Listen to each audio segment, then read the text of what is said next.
Welcome back to episode 4 of Akcess All Areas. Before we hear from Zach Mercer, we have got a massive re-signing from you. He smashed bobsleigh, he smashed wrestling, and now he's smashed a re-signing for the Cherry and Whites. Big powerful shot here from Gloucester. Tigers in trouble. Gloucester penalty. The answer's been no so far. And Gloucester's pack is coming alive here at Kingsholm tonight.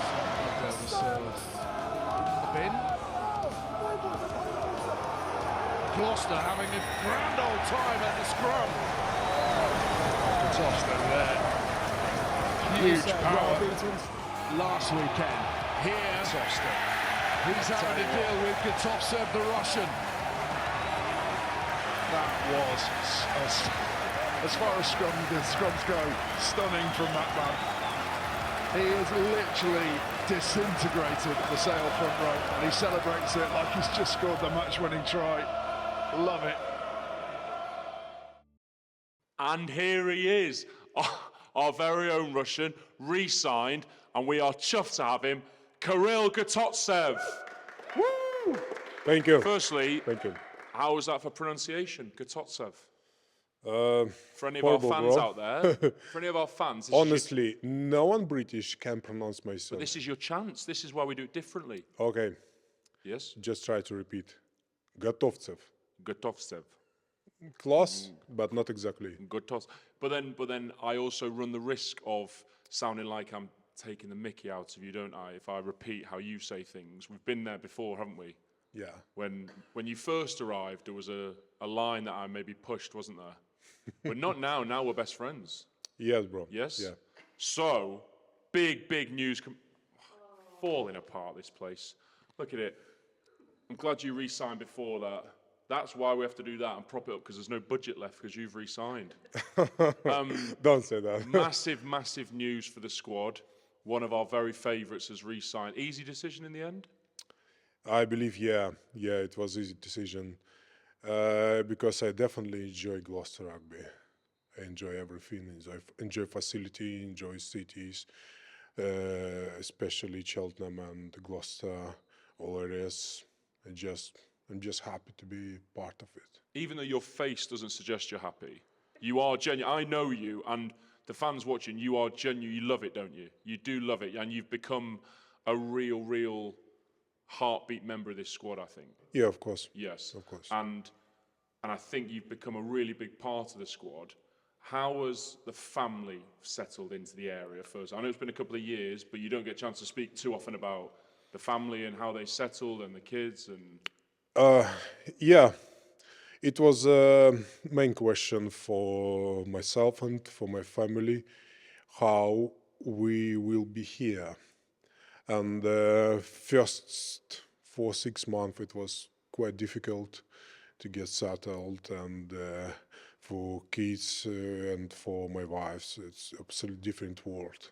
I have rugby. I have to go to my training to, I spend my time with the boys. I enjoy it, but family just been shocked.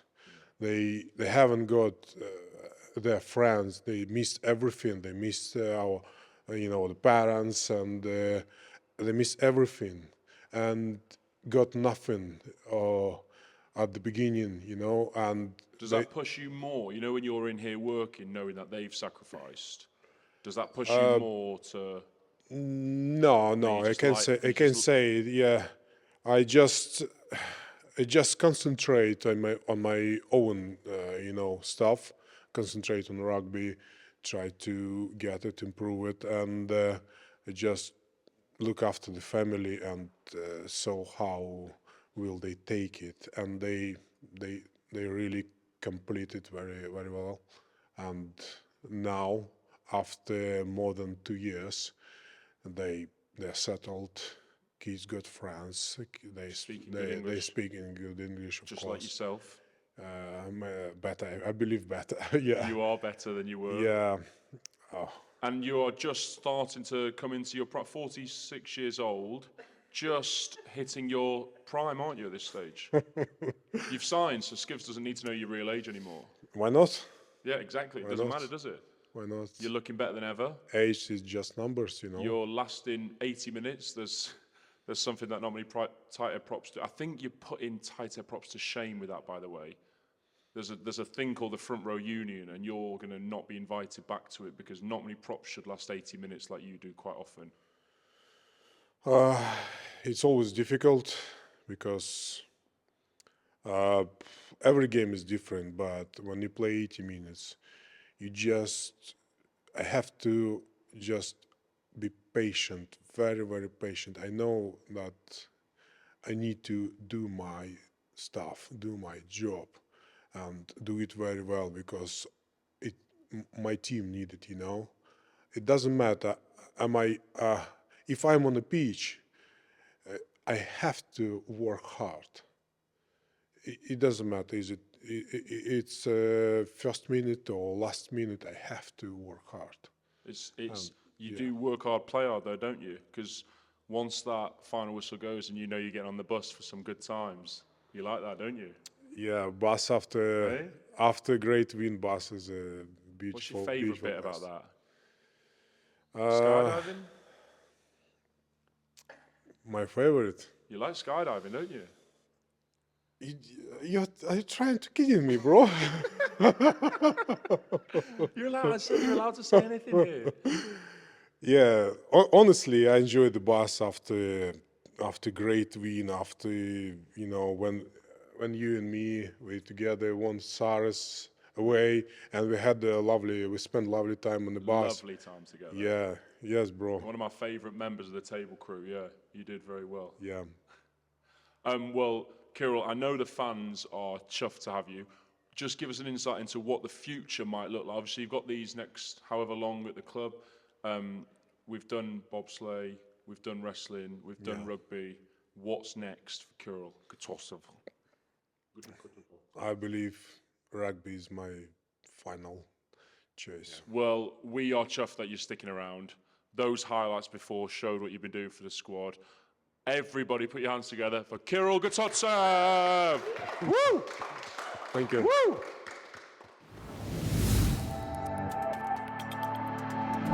Thanks to Kirill.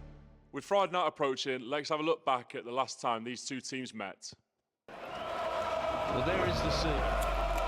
There's the famous shed, just caught a glimpse of that. And this is Gloucester, a proper rugby town.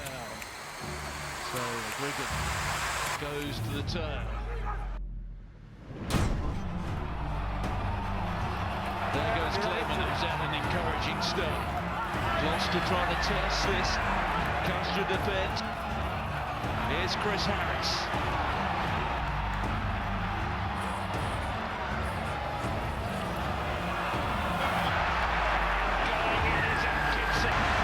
What a fantastic start.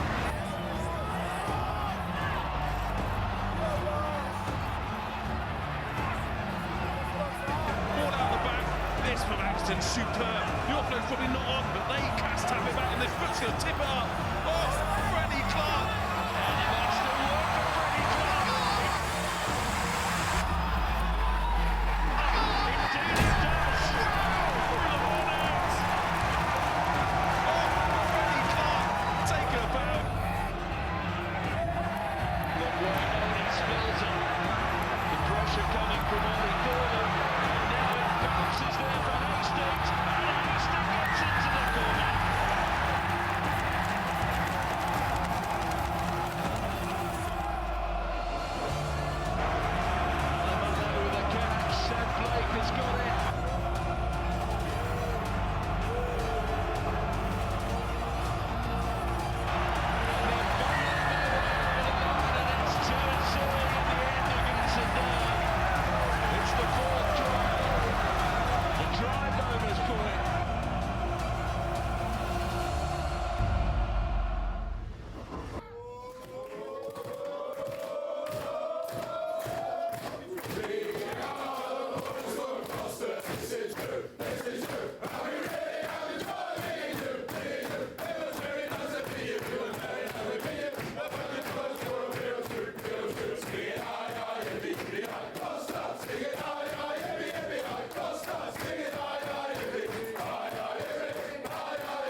to talk about it, a man who needs no introduction and has got all the experience in French rugby. Ladies and gentlemen, our very own Zach Mercer.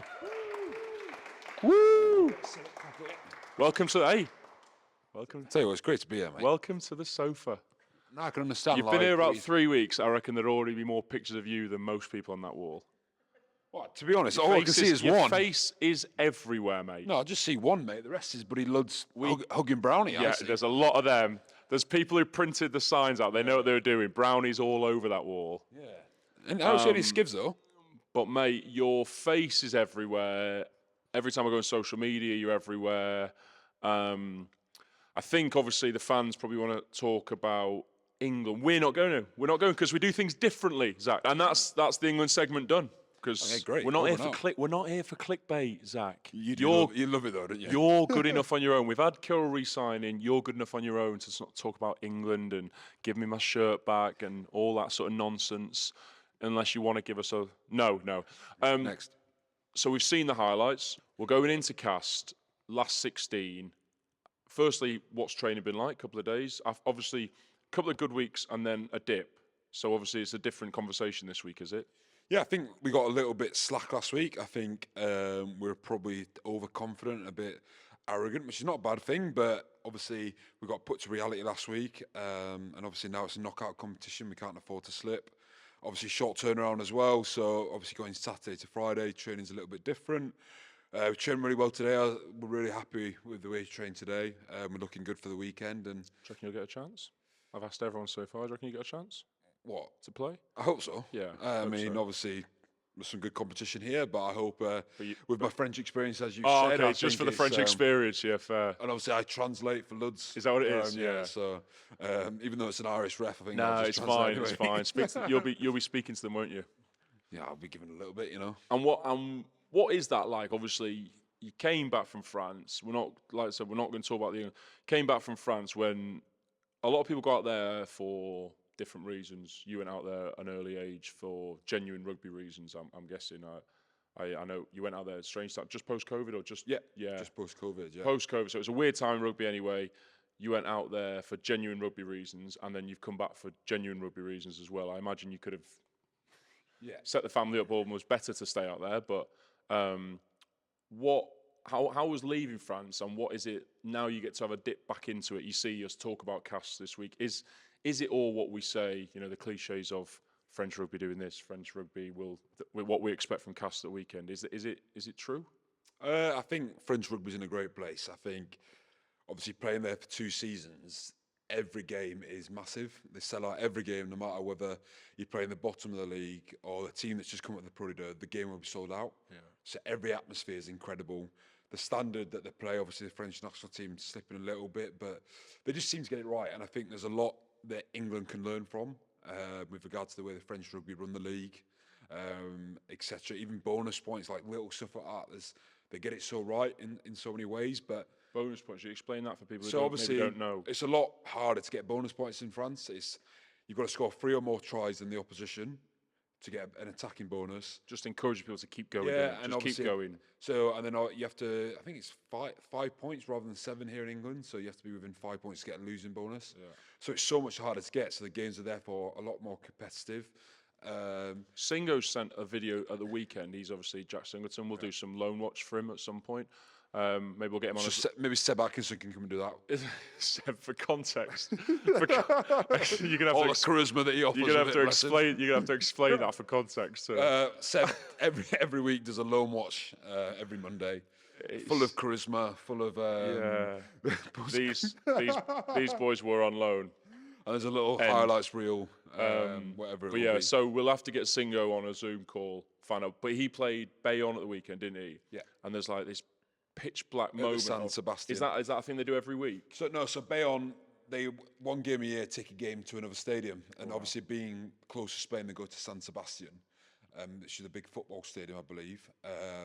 So they do that. A lot of teams do it. A lot of teams take a game, a bit like the Premiership, like Quins take to Twickenham, etc. And it's cool. They had this. They went pitch black, didn't they, before the game? And there these blue flashing lights. Everyone's singing this one song. Yeah. In French, so I didn't know what it was. Well, it'd be the Bayonne song. If you ever played there, or presume people that are watching this probably haven't played there. But it's an incredible atmosphere. And like I said, it's just like they come out to the tunnel with all the fans singing, they turn the music off. And I think it's a Basque song, I'm not sure. And they sing their team out the tunnel. And it's probably one of the most amazing experiences I've had in the top 14. That I'm winning it. And obviously, yeah, winning it was pretty cool. And I think to do that against Castres in the final, I think, it was. The 2 years for me was so. It was almost like picture perfect. It couldn't have gone wrong. We haven't like Castres had a mixed season, haven't they? Yeah. Well, they 8th in the top 14. Yeah, so the 8th, they're obviously trying to fight for playoff. But it's so weird. The league's so weird. Look at Montpellier, for example. We won it in 2022. We were the year after we won it. It was a fight for us. We were towards the bottom of the table, and now Montpellier's sitting in the relegation zone. So within 2 years, now they're in the relegation zone. Castres the same. The year after they got to the final, they were down in the relegation. So I believe the French mentality is very different to the English mentality of the players. Like with us witnessing firsthand, we won the league 1 year, and the French now are like, oh, we've done it. Yeah. We've done the league. Like it's the only thing the French players want to win. Is the league? Is the Brennus. What's the perception, Jen, of Challenge Cup rugby over there? Is it? And I also think it's a tough one to try and get right against a team like Castres. You know they could turn it on. Yeah. You know they could beat anyone on their day, couldn't they? But they're also. That's not stereotypical to say they could beat anyone, and they've also got that mentality that they might come over. It's crazy. I've experienced it. I can walk into a change room when I was in France, and I'd know we'd win the game or I'd know we'd lose the game, just by seeing what the vibe was in the change room. And the French teams have that thing; they don't travel well. I think when I was at Montpellier, the year I got there, they won one game in the last 4 years away from home in Europe. Whereas now I think the mentality's switching, and I think you see that with the teams winning the Champions Cups, winning the Challenge Cups, like Toulon won it last year. And I think Castres will come full strength this week. And I've said to the lads as well, like, we can't have any preconceived ideas that they'll come like they were 3-4 weeks ago, 5 weeks ago, because it'll be a different team. Group stages to knockout rugby. Exactly, it's knockout rugby. It's something to play for now. Completely part of that game that they turned up on a whatever it was Friday night. And to be honest, we outplayed them and we played well, but I think there'll be a different animal again there Friday night, and they'll be hurting. The French team's hurt when they get embarrassed or when they don't do things right. And I know what the French coaches are like. They'll be getting riled up for this game this weekend. There's no way that you can't get motivated for a European game on a Friday night, knockout rugby at Kingston. There's no way you can't be motivated, because if you don't, you shouldn't be playing rugby. That's what I say to the lads. Like, if you can't get motivated for a Friday night in a knockout game against big French opposition, then there's no point you playing rugby as a professional sport in the nicest way possible. No, you're right. Because these are the nights you'll miss. Like these are the nights you'll miss. Cheers. No, literally will miss. Yeah. So it's like these are the nights when you speak to players that have retired and say, do you know what? I miss the Friday nights in European rugby. So for us, it's a massive one Friday. And it's really, I'm sure it's going to be sold out. There's no doubt about that. And it's going to be a great game. It's massive. And I think there's something in it as well. Like I don't know if this is too openly known. Like you came back from France. You came to us, really, didn't you? Like you didn't go to mass market and try and go elsewhere. You came back to here. Yeah.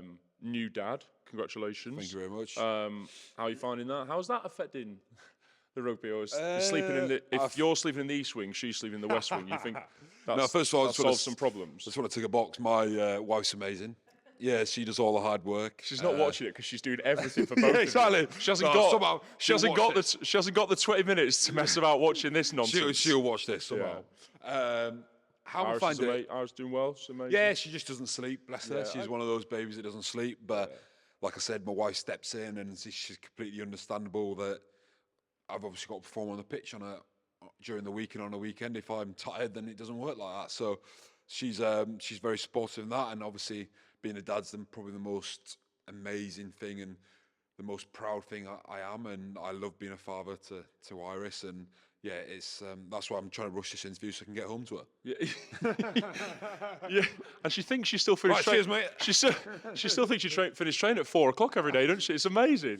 Cut that. End it there. Zach, you were amazing. Thank you very much, bud. Thanks for coming on, and good luck Friday night.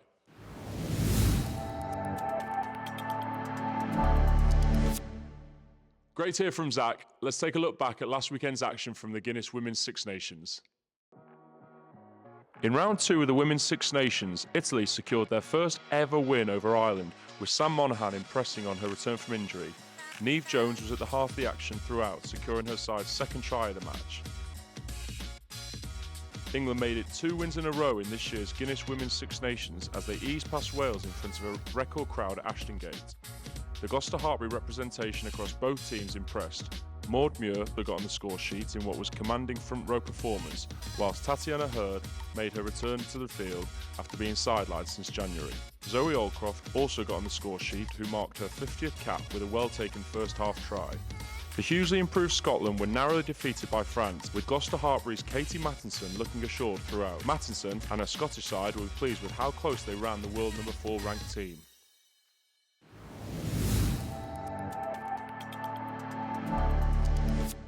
And that's a wrap. Episode 4 of Akcess All Areas with Kirill and Zach. Thanks very much, fellas. Excited for Friday night at Kingsholm. Friday Night Lights, Kingsholm. There's nothing quite like it. Still tickets available. And for all club members, half-price tickets. Have a look. See you there. Bye-bye.